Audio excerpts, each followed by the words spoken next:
Praise the lord. ప్రతిరోజు పరిశుద్ధాత్మతో కలిసి నడవండి అనే కార్యక్రమం ద్వారా మీకు మీ కుటుంబ సభ్యులందరికీ కూడా ఈ నూతన దిన ఆశీర్వాదములు శుభములు తెలియపరుస్తుంటున్నాను.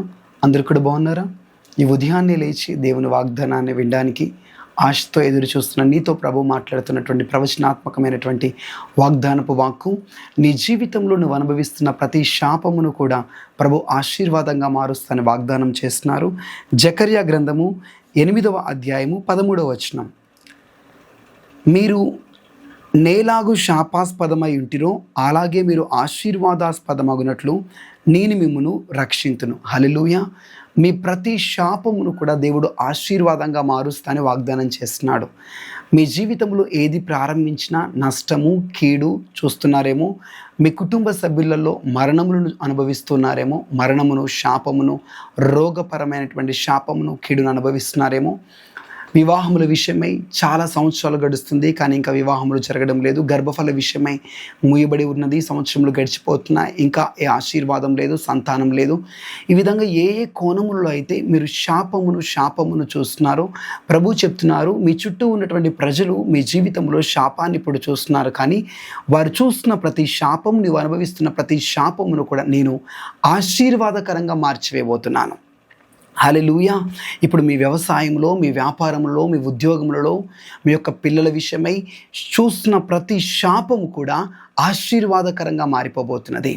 నీ శాపమును ఆశీర్వాదంగా మార్చడం కోసమే యేసుక్రీస్తు ప్రభువారు కలువరి సిలువలో రక్తము కార్చి ప్రాణం పెట్టి ఉన్నాడు. నీ శాపమునంతా ఆయన సిలువలో భరించి ఆయన శాపగ్రాహిగా మార్చబడి ఉన్నాడు. కారణం నిన్ను ఆశీర్వాదంలోకి నడిపించడానికే, నీకు ఆశీర్వాదమునివ్వడానికే.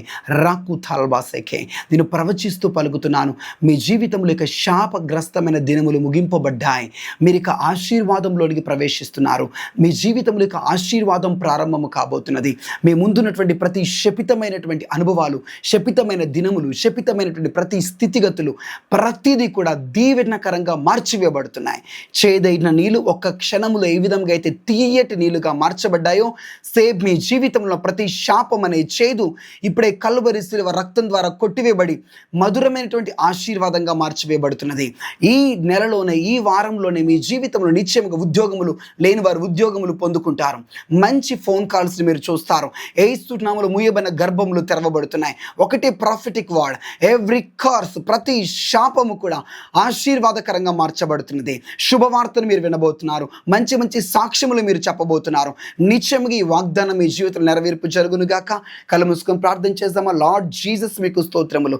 ఈ వాగ్దానం విన్న ప్రతి బిడ్డల జీవితంలో ఉన్న ప్రతి శాపము ఆశీర్వాదంగా మార్చబడాలని ప్రార్థన చేస్తున్నాను. ఎవ్రీ కర్స్ యేసు నామములో బ్లెస్సింగ్ గా మార్చబడును గాక. ప్రతి చేదైనటువంటి దినములు, శపితమైన దినములు, వారు ఇంతవరకు అనుభవించిన కన్నీళ్లు, పోరాటము, శాపము యేసు క్రీస్తు నామములో కొట్టివేయబడి సంతోషము కలుగును గాక, దీవెన కలుగును గాక, ఆశీర్వాదము కలుగును గాక. యేసు క్రీస్తు నామములో ఆశీర్వాదపు తలుపులు ఇప్పుడే వారి జీవితంలో, వారి కుటుంబాల్లో తెరవబడును గాక అని ప్రకటిస్తున్నాను. బ్లెస్సింగ్స్ రిలీజ్ చేస్తున్నాం, ఆశీర్వాదములు రిలీజ్ చేస్తున్నాం. యేసు క్రీస్తు నామములో దీవెన కలుగునుగా అని ప్రకటిస్తున్నాను. లార్డ్, మీ కనికరమును చూపించండి. వారి పితరులు చేసినటువంటి పాపముల ద్వారా వారు అనుభవించే ప్రతి శాపము, విగ్రహారాధన శాపము, తరతరముల జనరేషన్ కర్సెస్ యేసు నామములో ఇప్పుడే కొట్టివేయబడునుగాక. బ్లెస్సింగ్ దయచేయండి, ఆశీర్వాదమును దయచేయమని ఈ దినమంతా కాపాడండి. మిక్కుటమైనటువంటి ఎండ వేడిమి నుండి మీరు తప్పించండి ప్రభా. నీ బిడలు మీరు కాపాడండి, ఆశీర్వాదములోకి నడిపించమని యేసు క్రీస్తు నామములో ప్రార్థించి వేడుకుంటున్నాం తండ్రి. Amen, amen, amen. God bless you. Praise the Lord. నిశ్చయంగా ఈరోజు శక్తివంతమైన వాగ్దానం ప్రభు మనకి ఇచ్చాడు. నమ్మండి. మీ ప్రతి శపితమైన దినములు కూడా ఆశీర్వాదకరంగా మార్చివేయబడుతున్నాయి. నా జీవితం ఏంటి అనుకుంటున్నావేమో, ప్రతిదీ కూడా మార్పు చెందబోతున్నది. ఒక ప్రకటన, అరకు వ్యాలీలో పాస్టర్ విజయ్ దానియేలు గారు 3 రోజులు పరిశుద్ధాత్మ సదస్సులు ఏర్పాటు చేస్తున్నారు. సో ప్రార్థనాపూర్వకంగా చుట్టుపక్కల వారందరూ కూడా పాల్గొనండి. శక్తివంతంగా ప్రభు కదలబోతున్నాడు, బలమైన ఉజ్జీవాన్ని రగిలించబోతున్నాడు. ఇంకొకటి, నర్సీపట్నంలో 2 రోజులు కూడా సువార్త మహాసభలు ఏర్పాటు చేస్తున్నారు. మే నెల 7వ తారీఖు, 8వ తారీఖు అక్కడ వాక్య పరిచర్య చేయడానికి అక్కడికి రాబోతున్నాం. నర్సీపట్నంలో జరిగే కూడికల్లో కూడా పాల్గొనండి, ప్రార్థించండి. God bless you. Praise the lord.